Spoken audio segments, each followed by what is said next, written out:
Hey there, it's Ryan Reynolds, and you are listening to Fearless in Devotion, the absolute worst podcast in all of football history. Go get them, guys. Here they come, our mighty champions, raise your voices. Croeso nôl, welcome back to Fearless in Devotion with Mr. Gilpin, Mr. Edwards, Mr. Randall, and me, Mr. Williams. We are the Wrexham AFC podcast, sponsored, as you should know by now, by the Fat Boar Bar and Restaurant. And speaking of the Fat Boar Group, there has been a change to the second date of the hottest tickets in town. Has there not, Andrew? Why have you come to me? I don't need the details. I just wanted you to say yes. It's a bit of theatre. Yes, there has. Thank you. Fearless in Devotion, live and uncensored at the Mice Gwyn Hall. This was... It's like we're just going to expose ourselves. No exposure planned. There was going to be 2 live nights before the first weekend of the season, but because the first game is now down at Southampton and is a lunchtime kickoff, the Friday live night will now take place on October the 16th. So the Thursday night goes ahead as normal. The Friday night has been moved to October. Most ticket holders, but not all, should have been emailed by now. Bear with us. Refunds will be offered if you can't make the rescheduled date. However, the tickets are totally valid if you can still make them, and we look forward to seeing as many of you there as possible. And tickets can be bought on the Mice Gwyn website, can't they, Tim? Yeah, I think kind of half filled that second night. Maybe it's a little bit ambitious, but I can understand the reasons, and hopefully people can understand our reasons for kind of moving it, because Southampton's a fair old trip. There'll probably be a lot of people going down the day before, and if you're not, having a heavy night the day before an early morning first game of the championship season would be probably a bit daft. So we rescheduled it for that date, which is 2 days before Stoke away as it stands, and obviously Wrexham have got quite a good few Stoke links, so we'll hopefully line up something pretty epic for that one. Stoke and epic. I don't think that's ever been said in the same sentence before, is it? No. Apart from our... the third round was good. Really no, come on, it's a glorious failure. Epic fail. Yeah, I mean, I remember going there years ago when I'm sure we beat them at the Britannia, one of the first times we played there, but either or. I know what you mean. Stoke and epic don't mix in the same. But it will be, because it's Fearless in Devotion, live, uncensored, off the chain. Andy will be wearing his best mankini. It's all happening. It's all happening.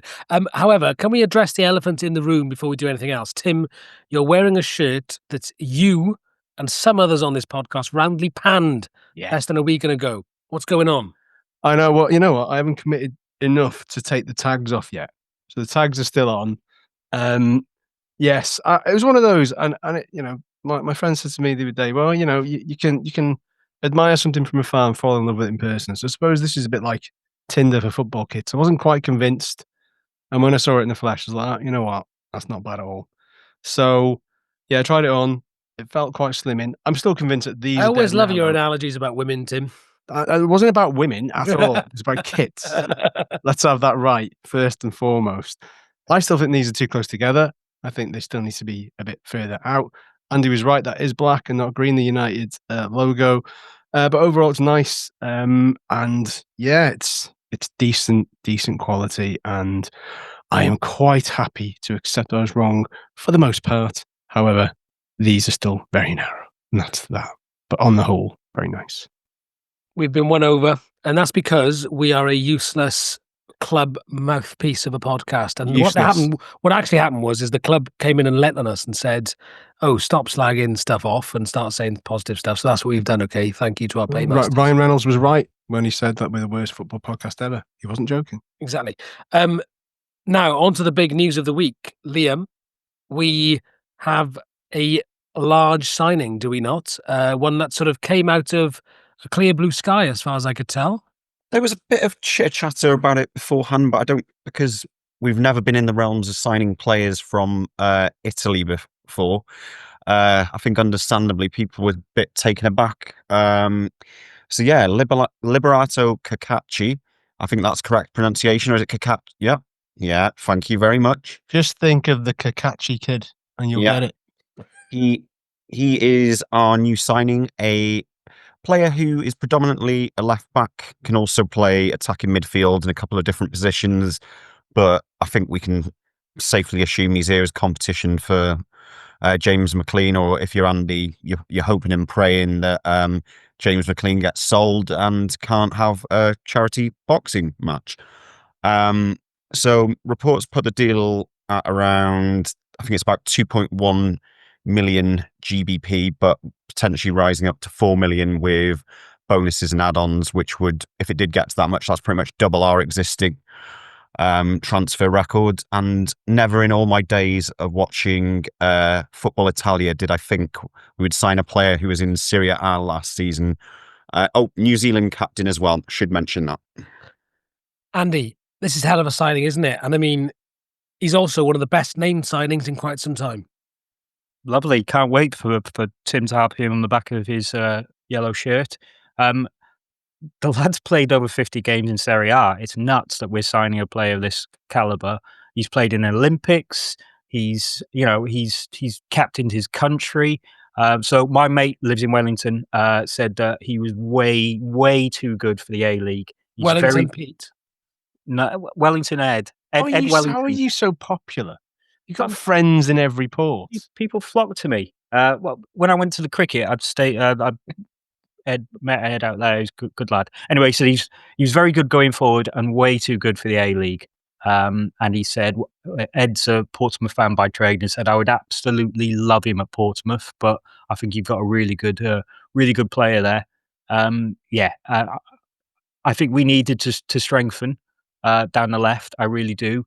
I think the good thing about James McLean is he still has a role to play, because he can play a number of positions, and I don't think there'd be anyone better to come on if you'll need to tie out a game for 15 minutes and put the graft in and have the experience needed to get us over the line. I would say that Cacace is our starting left wing back now. I don't even think Parky, he sometimes likes to wait 10, 15 games before introducing someone. You don't do that with an international. The only thing I'd say about him is there's a lot of travelling back and forth to play for New Zealand.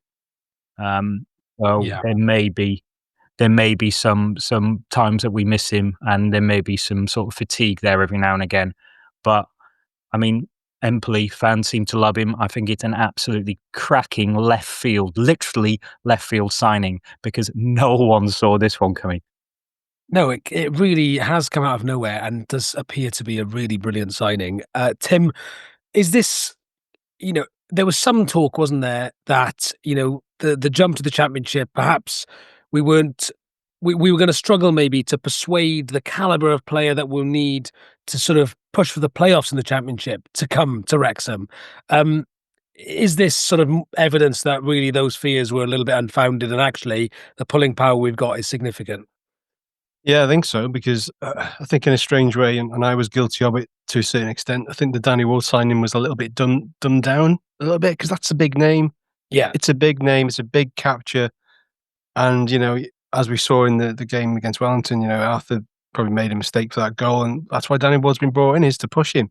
And if there are mistakes made, he's there waiting in the wings to step up along with Callum Burton. So I just think that this sort of signing, Cacace, like you said, it is left field. I'd love to know how it came about. I don't know if that's through Mike Williamson and his kind of sort of contacts from when he worked in Italy, or whether we've started to cast the net wider in terms of a scouting network. But I'm excited by it, and it's hard not to be, because we know nothing really. Like you said, like Andy just said, we know nothing about him before the name cropped up. We're like, is it a genuine name? It's a bit Championship manager, this. And then you read up about it, and there's not many people. You'd struggle to find anybody to say a bad word about him. He is well thought of. And like you said, making, I think it might even be more than 50. I think it might be 70 odd, nearly 80 appearances in Serie A. Yes, for a team that got relegated, but seems to be one of the jewels in Empoli's crown. So to take him from under the noses of others, I believe there's several of the Italian clubs that were really interested in taking him, is a massive coup for the club. And it shows the kind of international reach now and the growth. And people want to change lifestyles and cultures to come here. And let's not forget, he is completely moving from a different country to come here. So he he's been sold it by Park. He said he's had a good phone call with him. And I like it. I like the look of him. I don't know where he's going to play. He's very versatile by the sounds of it. But he fits what we've all been crying out for. Somebody younger, somebody faster, somebody who's going to get bums off seats and excite people. Does it spell the end of some of the players in that position? Probably. But yeah, Liberato, Libby, Cacace, welcome to Wrexham. Yes, welcome indeed. Before Andy leaves us, because he will be disappearing, we have some potential other incomings, don't we? In fact, who knows? Very shortly after this podcast goes out, we could be hearing some announcements. What are we hearing? I think George Thomason seems a done deal. Added to midfield reinforcements. He's Bolton's captain. Loves yellow more than Tim. Very fond of being booked. Bolton fans, they seem a little. They seem to think it's good business, but I think they all sort of agree that he's a player who absolutely gives 100% every time he's out there. And maybe if they sort of think maybe if they had more creative people around him, he would be quite a vital cog. So here's hoping that we do manage to bring in a bit more creative sparks, and George, I think, will add to the depth in midfield. It's nice to take other people's captains, isn't it? It's excellent. I think we should just sign more captains because it causes the most angst possible. So any more captains about, let us know that we should sign. Liam, Josh Windass as well, strongly linked with us. Lots of reports going around that his signing is imminent. What do you make of it? And can you tell us anything more about that? Yeah, from most of the reports that are going out today, I saw, I think there was something on the BBC earlier saying that he's got a medical booked in tomorrow. So he was one of those at Sheffield Wednesday who, in light of not being paid for a couple of months, was essentially able to leave as a free agent. His stats are pretty impressive. I don't have them to hand at this very second, but I'll type it in as we chat. Unacceptable. And what I should say to anyone watching, Liam hasn't dumped a dead body behind him. I think he's trying to help lower the echo in his room. So don't you haven't got. Yeah, just a quilt and a few pillows. Don't worry, nothing to be concerned about. Here we go. Last season, 13 goals and 5 assists for Sheffield Wednesday in the Championship, which is, for an attacking midfielder, is pretty decent numbers.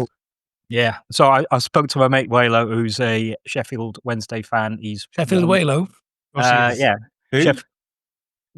James Waylo. So he was on the Mirror Sports desk with me a couple of years ago. Big Sheffield Wednesday fan. He says he's a top player.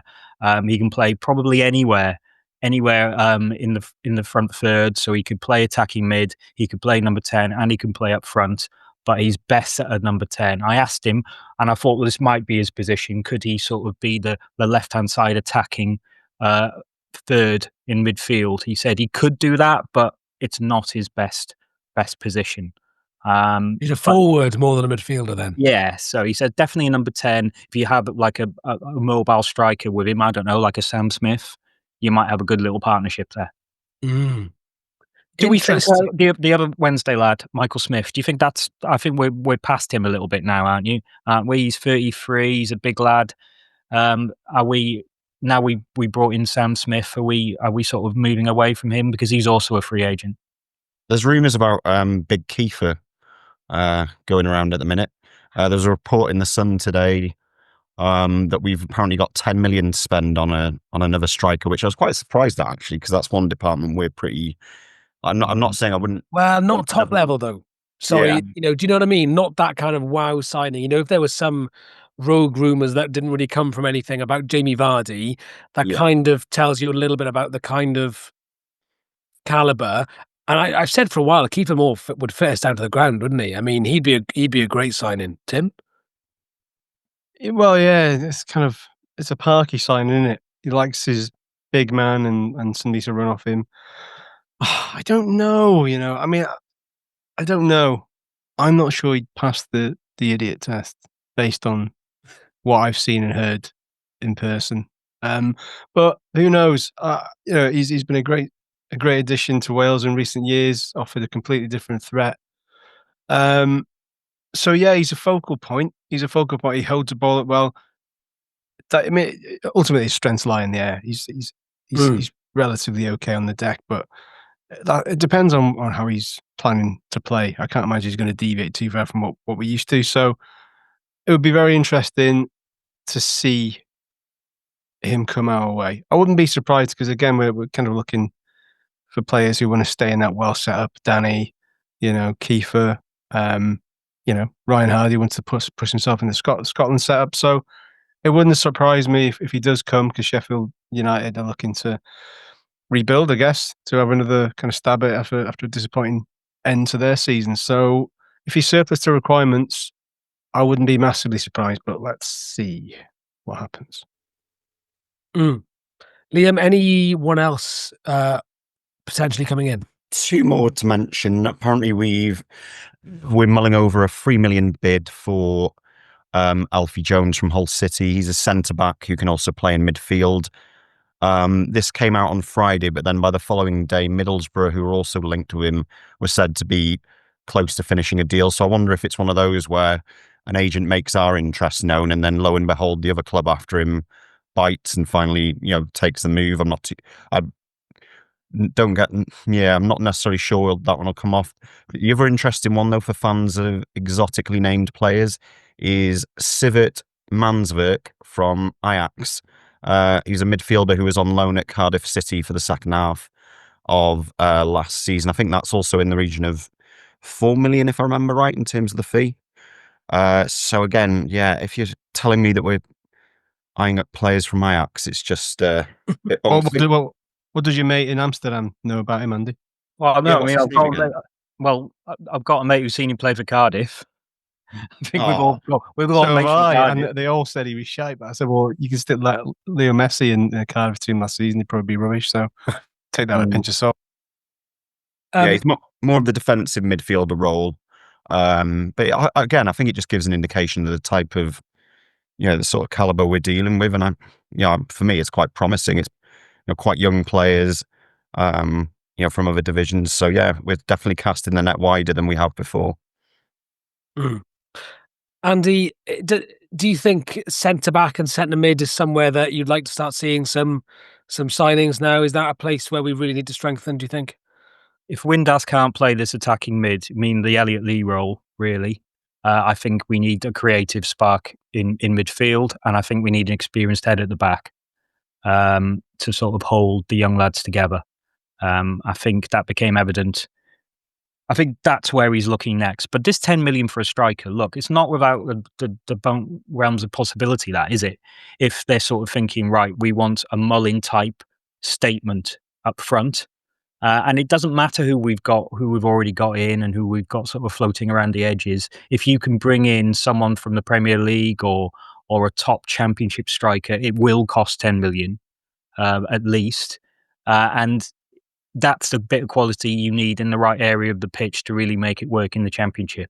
Again, in League One, League Two, Conference, you may have a solid team and you might be able to go 1-0 ahead and hold on to it. I don't think the championship is like that. I think you need to be able to score when needed and not just sort of hit one from a free kick or a set play. I think really and truly goals are going to be key to what we do, and to have someone who can put away chances, because they might not get a lot.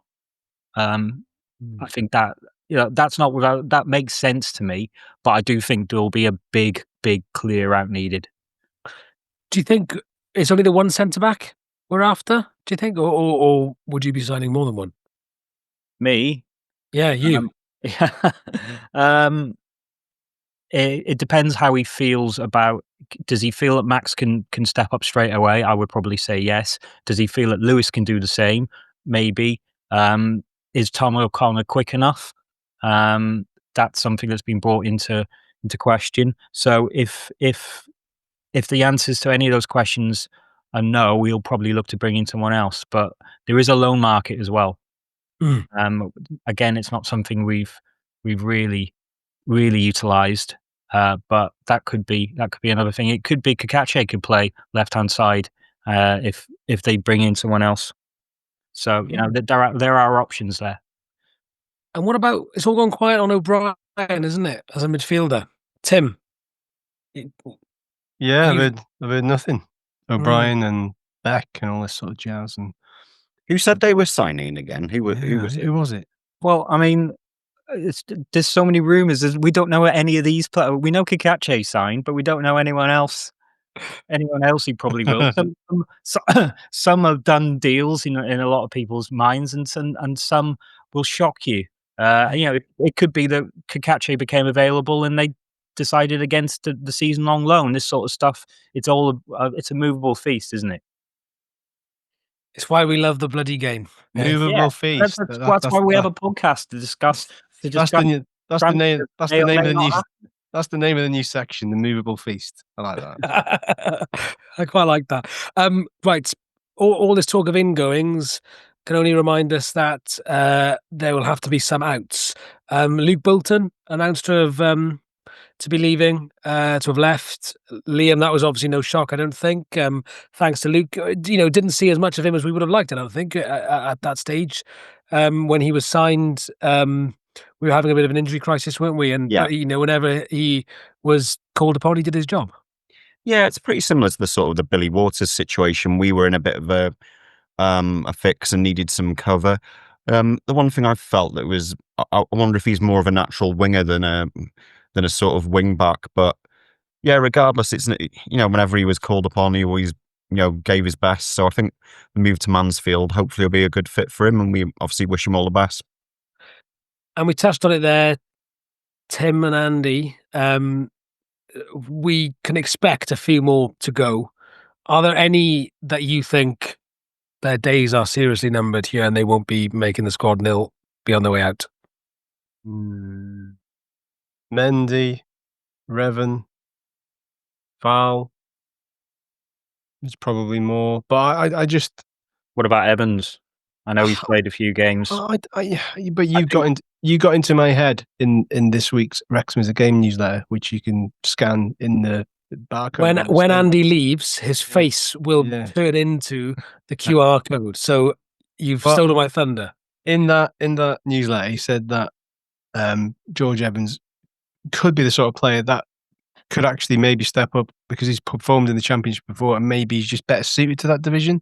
I guess none of us will never know, because I had this conversation. None of us know what we're in for, unless you watch Championship football week in, week out on top of watching Wrexham. I mean, I'm not a person. I don't know what to expect in terms of the full nuances of what we should anticipate in terms of speed, physicality, tactics, all that sort of stuff. It's alien to a lot of us in the true sense of witness it live. So I'd be very interested to see Evans. It'll depend on him. I don't necessarily think he's going to be afforded as much game time as he probably wants again. So I don't know where that leaves him. And that possibly leaves him to a loan deal potentially. I don't know, but yeah, I've got an idea about Evans. And Reach sort of touched on it earlier. Do we need to bring in more centre halves? Well, do we have one? Do we have a really good one who's playing defensive mid for us at the moment? Fast enough. I mean, the right-sided centre half, I think he's classy enough to bring the ball out, to do what Parky likes. I think he could be an option at the back. But I think all of this depends on who we bring in. So if we bring in another 6 or 7, then there's a lot of people's heads on the chopping block here. But if we only bring in another 2 or 3, then some players who you think may move on, will get a chance. What I would say is I think Fal should have a season-long loan. Definitely. I really want to sing Momo Fal to Rebel Yell. We never got a chance to do it. It makes me really sad because that was one of the greatest shouts ever. Yeah, there we go. Enjoyed that one. Yeah, what we're saying is really we should just stop the podcast until August, which is only 2 weeks away anyway. So we're nearly there. Less than 3 weeks to the season. I have no idea who's coming in when now. I mean, Parky said that we're going to be having a in-house practice match behind closed doors, and then with the view of having one more friendly 7 days before the kickoff. Away, presumably, because the pitch can have more time to settle. Where that'll be, I don't know. I imagine we should see lots of news this week in terms of friendly fixture, Southampton tickets, everything. There should be a lot of admin happening this week. What about third kit? Now, we all think it's going to be sort of the blue and white Patagonia. So 28th of July is the anniversary of the voyage to Patagonia. Do you think they'll try and tie up with that? Ooh, that's a nice little Probably. theory. That's a good theory. Tim will slag it off, and then you'll be wearing it on the next week's pod. I've got form now. It's 2 years running. It's just 2 years running. It's terrible. Terrible. It does look better on, though, in fairness. Yeah, it does. It does. It's better on you, Tim. I didn't buy it until I saw Tim wearing it. Yeah, whatever. It's nice, man. It's nice. You know what? It's all right. It's pretty good. You can do the whole Cantona thing. Rubberized badge or embroidered? What? Rubberized or embroidered badge? No, it's a rubber one on this one because they've gone back to that style of that. But obviously the retro one, the embroidery. I'm just waiting on the long sleeve for that one. Bizarrely, they've got long sleeve versions for kids, but not for adults. Andy, can you do me a favour and never say rubberized again? I don't know why it just made me thought it was horrible. Okay. I really didn't like it. All right. I'm going to whisper it in your ear at 2 a.m. Live and uncensored. Here comes rubberized Gilpin. Okay. On that note, shall we discuss pre-season? Andy, are you going to stay with us for this? No, I'm going to have to go and do some work. But good to see you all, guys. And Good to see you. Bye. Andy is now going to be replaced by a prettier and more eloquent QR code. So everyone can enjoy that. Thanks, Andy. Always great to see you. The same thing. You just went, good to see you. Bye. Not even a full stop. Let's talk about the tour down under, because there's no doubt it's been a commercial success, and I think we all knew about the love for Wrexham in the States and sort of Wrexham fever, but it's been quite remarkable seeing some of the tie-ups and a lot of the success they're having down there from a commercial perspective. We spoke with Matty Crowell in the last podcast, ex-Wrexham player. Go listen to that if you haven't already, to get a sense of that Wrexham fever down under. But is it, the questions have already been asked once again, is it the best preparation for a season in the Championship? Obviously there was criticism of the America preseason tour. Liam, what's your take on this?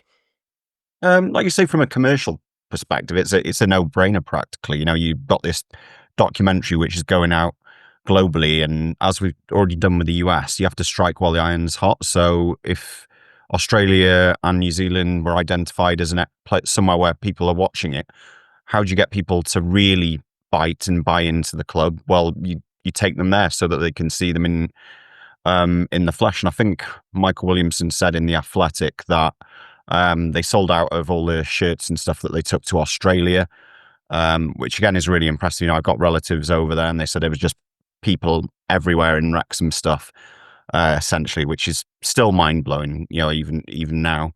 So from that side of it, no brainer. That's how you convert your international fans into actual, long time supporters.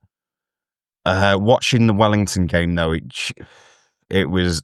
I don't read too much into pre-season, but they had a pretty youthful side, and it was just in the final third. It was a case of what we saw at times last season, where all the play was coming down the wing.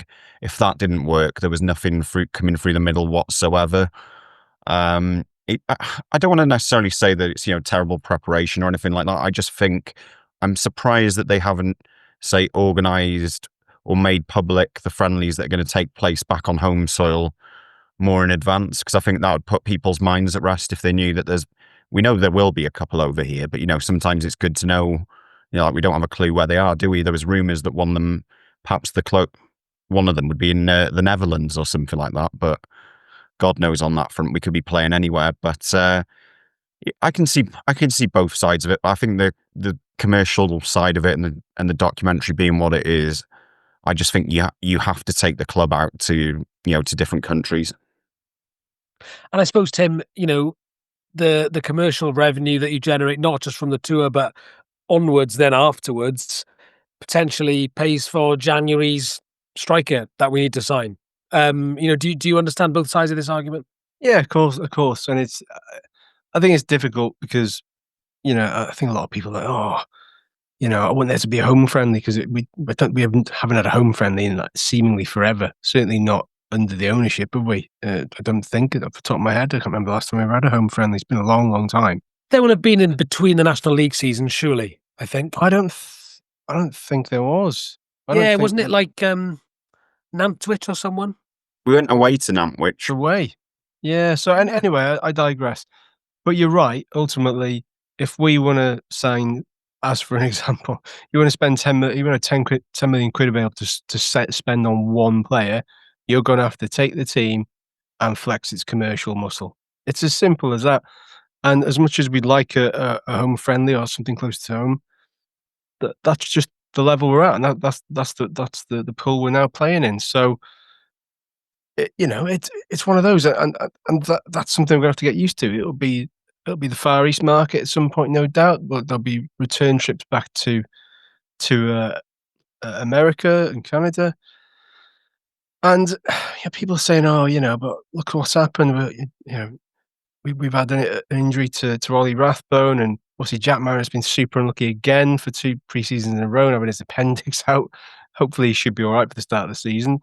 But you can still have an injury playing Lex down the road. You got more chance of being prone to an injury on more local pitches, shall we say, with the greatest respect to Lex and those types of pitches, than you would on a proper surface in the A-League or wherever that may be. So we've just had a bit of a rotten run of luck in pre-season when it comes to injuries. That's the risk you take with pre-season. It happens. It's not just mutually exclusive to us. It happens to all teams. Yes, there is a balance, but ultimately we have to suck this up. This is what we signed up for. If we want to make money and we want to spend and consolidate, to use a phrase from Humphrey Carr, and build and see if we can take it to another level, then we have to take the club to places where people don't get to see and watch them week in, week out, which we're very fortunate to do. Let's focus on the pitch then. Defeat to Wellington, 1-0. What do you make of it, Liam? I mean, not the best, not Arthur's finest moment, I think we'll say, and obviously a concern that we failed to score, but these are friendlies, aren't they? Yeah, I mainly got to watch it because my lad woke me up around that time anyway, so I went downstairs. I was like, oh, this is on, so I'll watch this. God, I'm not good at mornings in the best of times, but that made me even more unhappy. Malcolm Allen was forgetting what year it was again, and he probably thought Ben Tozer was taking the throw-ins, and God knows what else. And it was just, it was a tough game to watch. There wasn't really much, sort of rhythm to things a bit other than the period. I'd say about 10 minutes after they scored, Elliot Lee hit the post, had a really good turn and shot saved. Other than that, there was just nothing really to enjoy about it. And again, it's so hard to judge these things based on this, but I wanted to see a bit more from the likes of Revan, to show that they can offer something in the Championship. If you were to base it off, admittedly, that small offering, it was quite hard to watch. So I just think I want to see what happens when we get back. We've had it before where people have said that the pre-seasons hampered us, and look what's happened. In those seasons we've got promotions, so it's not the end of the world, but I would expect to see better at this stage than what we have. But this is the moment where we surprise everyone and batter Southampton 3-0 down there. So it's all pointing to a very clear outcome, which we're all excited for, aren't we? Tim, speaking of Arthur, though, people are in a bit of a flap, aren't they? But as you mentioned earlier, isn't this exactly why Danny Ward's been brought in? Top caliber goalkeeper to challenge him for a position. Yeah, exactly. And we all have no doubt that Arthur is a very, very, very good goalkeeper. The stats and the clean sheets back all that up. And you never know how somebody's going to acclimatise to another division. Just because he's come from Arsenal, I didn't really break through there. Obviously, shown what he can do in Sturm Graz and so on and so forth, and is starting to make his name with us. But as we've seen with so many keepers of the past, whether it's Foster again when he sort of came back and it didn't quite work out for him, and by his own admittance, he was just on the go slow, so he called it quits. every goalkeeper is fallible, and they're in that position of the pitch, aren't they? The midfielders can get away with loads of stuff, and the defence to a point. But if you're a striker and you keep missing chances, you're out on your arse. If you're a goalkeeper and you keep dropping clangers, you're out on your arse. It's as simple as that. So I think Danny's been brought in to kind of help mentor him and Callum along. And people say, well, what's he going to mentor? He's been sat on the bench for ages. But Danny Ward knows the game. He's been at the top level. There's a reason he's been at the top level for this lengthy spell, you know. So I think Arthur will probably start, but you just don't know. You just don't know. Will it be one of those where it'll be a bit like lightning striking twice when Wales opened the Euro 2016? We all thought Wayne Hennessy was going to be in goal. He gets injured and Danny Ward starts and has a great game. So you just never know. But look, Arthur has made a bit of a flap, but the defence was static. If you're going to make mistakes and errors, do them in pre-season when it doesn't really matter. But some of the outcry about the pre-season results, I think it's probably more performance and results. It's still bothering people, but come on, you know, it doesn't. It'll all pre-season results have never bothered me. In fact, they only bother me once. Can I admit to something really? I don't know whether it is embarrassing. I'm not embarrassed about it, but something I'm scared to say. I often don't watch and don't care because I often just think they're so. They're practice run, and often they are just they're reasons to try and get more money, especially now. You know, so it's totally valid. I don't really care. I don't think they tell you very much at all. If there's a particularly exciting new sign-in, you know, then yeah, great. But you know, you want to get a look at them.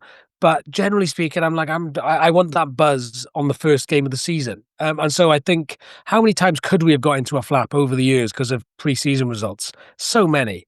You know, the performances are poor because guess what? Everyone is rusty. Everyone is a little bit not quite as fit as they were at the end of the season. So, yeah, it doesn't bother me at all. No, exactly. The only time it bothered me is when we played Gresford, 2016 it was, Gary Mills. Such a bad game. We managed to win that 1-0, but it was Mills's pretty much nailed on first 11. I remember turning to my mate and we both looked at each other. We were like, we are in shit this year. Deep shit. And you just got a feeling from it. I don't get the same feeling from that currently because it's incomparable. The levels are incomparable. But, you know, this will all be forgotten if we get a result at Southampton. Indeed. Let's talk about the Wrexham women's team because everything is very quiet at the moment, isn't it? You know, there's no manager at the moment. There's players out of contract. Liam, any news you can share with us? There's been very little to say, hasn't there? We've had a suggestion, well, not a suggestion, it's been indicated to us that there's likely to be an announcement this week in terms of the new manager. I just find the lack of communication, and I always bang on about it, but it's just, I find it quite strange in this instance. Like, you know, they're trying to put it on a decent footing like the men's team, but could you imagine a situation where the men's team had, you know, the manager had gone at the end of the season and then it gets to, where are we now? Sort of mid to late July, and there was no announcement on a replacement, not even an inkling. And, you know, stuff on the player front, it's been very quiet as well. So it just, the perception is, I'm not saying this is necessarily the case, but it's just been, you know, just sort of left there lingering, this situation. Obviously, we're not party to what's going on behind the scenes, but it's, yeah, I'm surprised it's not been dealt with more quickly. Also, I don't know if you recall on one of the documentary episodes, there was mention of getting the Rock, buying it so the women's team could use it. It was strange because it hadn't really been mentioned before, but I've heard several people suggesting that that's now not going to happen. So there's just a lot of things on the women's team front, which, yeah, I just expect more communication on it. Tim, do you agree? Yeah, because as you said, if the club have made massive strides and gone to great lengths to kind of bring the women's game almost alongside the men's game in terms of its importance and in terms of its equality. It's like, if the men's are going to go and do a tour, so are you, and you're going to deserve it. So they've made all these strides, only to feel like this took a huge sort of leap backwards because nobody knows nothing. And my understanding is a lot of the players and the players' parents have just been left in limbo. So that's a massive source of frustration, A, to everybody involved in the women's setup, and B, everybody who's really, really taken to the women's game, especially because of how well they did last year in terms of the markers they laid down, especially against Cardiff and Swansea. So I just feel like maybe the club have taken their eye off the ball a little bit regarding this. And it's easy for us to sit here and go, well, yeah, they've packed up, they've all gone to Australia and just forgot about it and brushed it into the carpet. I don't think that's the case, although I do feel like that it's maybe been kind of pushed back down the pecking order in terms of importance, which, if it is the case, is hugely disappointing because, I think it was Rob Mack, as we now got to call him, who said he wants to make Wrexham Women one of the most successful in women's football. But if you're going to do that, you have to be consistent in your approach and consistent in building this up. So at the moment, if you haven't got somebody in as a manager with however long it is to the season, it just leaves more questions than answers at this point. So, but I'm sure from what we've been told, there should be some movement in regards to at least a manager this week. So at least that can then hopefully start kicking things off again and answer some questions which have been left lingering for too long, I think. Yes. Well, let's hope we've got more to discuss on that next week. Some tangible information to go over. Any other business before we wrap up quickly, gentlemen? Fan advisory board. It's that time of year. I say that time of year, make it sound like it's a regular thing. It's really not. Fans advisory board. The shortlist is now out. So if you're not sure what the fans advisory board is, it's basically just reading off parts of the press release. It's kind of in line with the club's fan engagement plan and recommendations from the Football Supporters Association that they're launching this new fan advisory board. What was the previous incarnation, Liam? I forgot what it was called. I want to say CAB. That's it. Yeah, it was CAB. Yeah, I can't remember what that stood for. Yeah, I don't know. It was something similar, but the argument was there was a little bit community advisory board, maybe something like that. Anyway, the FAB is going to consist of 3 members of the Wrexham Supporters Federation, 2 from the Wrexham Supporters Trust, 2 from independent supporters groups, 1 from the Wrexham Disabled Supporters Association, and 4 independent members. Now, this is the important bit. Those 4 independent members, there's now a shortlist. You can vote for these. As members can now vote for their representatives now. It says instructions for voting being sent out by email to all members aged over 18 years of age. Now, I've not had an email. I don't know if you guys have had. There's been a lot of people out there said they've not received anything. So there's a little bit of conjecture of, well, how many votes are going to be placed here. So the club might want to chase that up. I don't know. There are a few links online.